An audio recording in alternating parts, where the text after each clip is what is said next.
porque Deus não quis que Davi construísse o templo. A história de Davi e a construção do templo é um relato fascinante que se desenrola ao longo de vários livros da Bíblia, incluindo 2 Samuel, 1 Crônicas e 1 Reis.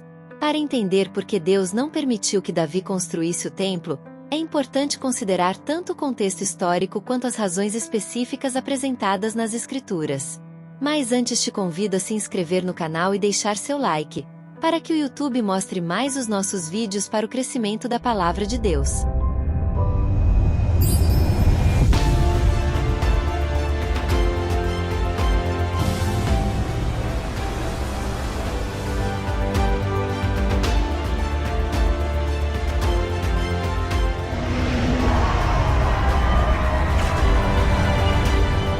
Davi foi o segundo rei de Israel, sucedendo o rei Saul.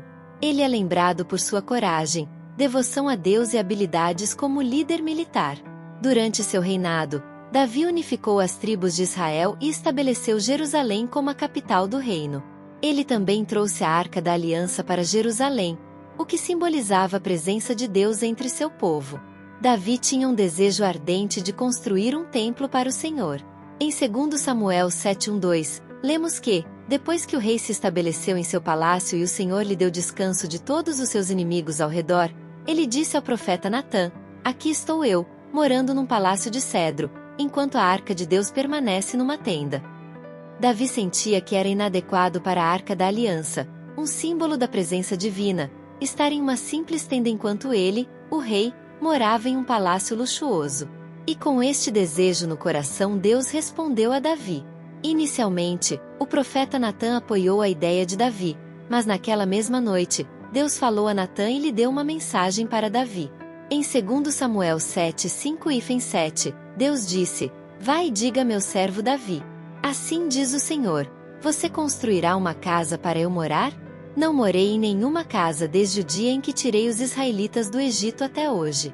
Tenho vagado de um lado para outro com uma tenda como minha habitação.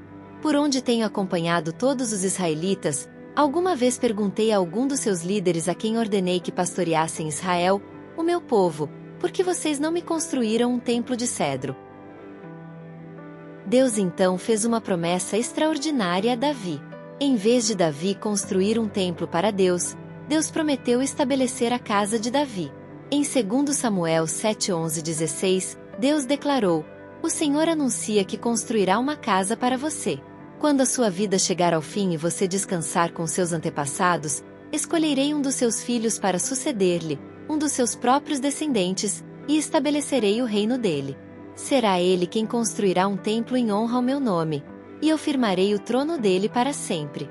Eu serei o seu pai, e ele será o meu filho. Quando ele cometer algum erro, eu o punirei com o castigo de homens, com açoites aplicados por homens. Mas nunca retirarei dele o meu amor, como retirei de Saul, a quem tirei do seu caminho. Sua casa e seu reino durarão para sempre diante de mim. O seu trono será estabelecido para sempre." A razão específica pela qual Deus não permitiu que Davi construísse o templo é revelada mais tarde em 1 Crônicas 22:8, onde Davi diz a seu filho Salomão: "Meu filho, tive no coração o propósito de construir um templo em honra ao nome do Senhor, o meu Deus. Mas veio a mim esta palavra do Senhor: Davi, você derramou muito sangue e fez grandes guerras. Não construirá um templo em honra ao meu nome, pois derramou muito sangue na terra, na minha presença." Aqui, vemos que a razão principal para a negação foi que Davi era um homem de guerra e havia derramado muito sangue. O templo, sendo uma casa de paz e de adoração, deveria ser construído por alguém que não tivesse essas características associadas ao seu reinado. Então, Deus escolheu Salomão, o filho de Davi, para ser o construtor do templo. Salomão era conhecido por sua sabedoria e governou Israel durante um período de paz e prosperidade. Em 1 Reis 5:3-5, Salomão menciona Hira, rei de Tiro, que: "Você sabe que meu pai Davi não pôde construir um templo em honra ao Senhor, o seu Deus, devido às guerras que o cercaram até que o Senhor colocou os seus inimigos debaixo dos seus pés. Mas agora o Senhor, meu Deus, deu-me descanso em todos os lados, e não há adversário nem desgraça. Pretendo, portanto, construir um templo em honra ao nome do Senhor, o meu Deus, conforme o Senhor prometeu a meu pai Davi, quando disse: seu filho, a quem colocarei no trono em seu lugar, construirá o templo em honra ao meu nome. Salomão, com a bênção e a instrução de Deus, iniciou a construção do templo, um projeto grandioso que levou 7 anos para ser concluído. O Templo de Salomão tornou-se o centro da vida religiosa em Israel e um símbolo duradouro da aliança entre Deus e seu povo. A decisão de Deus de não permitir que Davi construísse o templo tem um significado espiritual profundo. O templo representava a presença de Deus entre seu povo e deveria ser um lugar de paz. A vida de Davi, marcada por batalhas e derramamento de sangue, contrastava com a natureza pacífica que o templo deveria simbolizar. Além disso, essa decisão destaca a soberania de Deus e seu plano perfeito. Embora Davi tivesse um desejo legítimo e fervoroso de honrar a Deus com um templo, Deus tinha um propósito maior e escolheu o momento e a pessoa certos para realizar essa obra. Salomão, cujo nome significa paz, era o escolhido por Deus para construir um lugar de adoração e comunhão. A história de Davi e a construção do templo é um lembrete poderoso de que Deus tem planos específicos para cada um de nós, e seus caminhos muitas vezes vão além de nossa compreensão. A negação de Davi em construir o templo não diminuiu sua importância ou seu papel no plano divino. Ao contrário, ele preparou o caminho para que seu filho Salomão cumprisse essa grande missão. Em 1 Crônicas 28:2-21, Davi se pôs em pé e disse: meus irmãos e meu povo, era meu desejo construir um templo onde a arca da aliança do Senhor, o lugar de descanso dos pés de nosso Deus, repousasse para sempre. Ofereço, pois, 105 toneladas de ouro puro de Ofir e 245 toneladas de prata refinada, para o revestimento das paredes do templo. Davi prepara ouro, prata, bronze, ferro, pedras e madeira de cedro para o templo. Ele encarrega Salomão de realizar o trabalho de construção do templo. Davi aceitou a vontade de Deus com humildade e continuou a servir e adorar ao Senhor com todo o seu coração. Ele acumulou materiais e fez preparativos detalhados para a construção, passando essas responsabilidades a Salomão.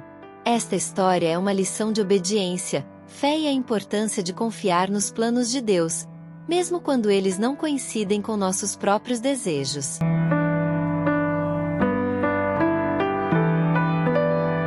A construção do Templo de Salomão pela Igreja Universal do Reino de Deus, liderada pelo bispo Edir Macedo, é um evento contemporâneo controverso que envolve tanto considerações religiosas quanto sociais e culturais.